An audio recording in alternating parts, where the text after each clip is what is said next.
ఇందుకే పైడన్నా నువ్వు తయారు చేసే చాయ్ ఎలా చేయాలన్నా? ఏం లేదు తమ్ముడు, కొంచెం వెంటనే ఖర్జూరం తీసుకోవాలి. ఆ? ఎండిన ఖర్జూరమా? Of course Dude.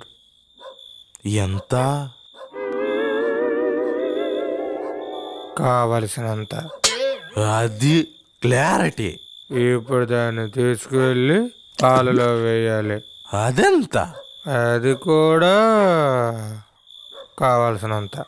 ఓ, ఇది కూడానా? అప్పుడు 2 వేరు వేరు టీ పొడులు తీసుకొని నీళ్ళల్లో వేయాలి. ఇదెంత? అదెంత? ఇది ఇంత, అది అంత. శబాష్. అప్పుడు ఆ పాలు ఈ నీళ్లు బాగా మరగబెట్టి ఎంతసేపు? కొంతసేపు. కాపీ.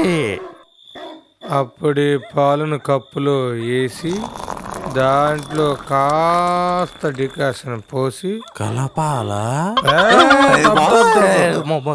మనం కలపకూడదు, దానంతటా అదే కలవాలి. ఓ, అప్పుడు దాని అమ్మ గుమగుమ వాసన ముక్కుకి సాయి నోటికి తగులుతుంటే ఏ, ఆహా. అదే సూపర్. 4 తర్వాత 7రా. మా తమ్ముడు. బయటికి సాటి ఎవడరా? ఇలా మా బయాలజీ టీచరే కనుక ఎక్స్ప్లెయిన్ చేస్తుంటే ఈజీగా బీటెక్ పాస్ అయిపోయావున్నా. నువ్వు నా మాట విని ఇండియాకి ఎమ్మెల్యే అయిపోయి చెప్తా. అది అంత ఈజీయా తమ్ముడు?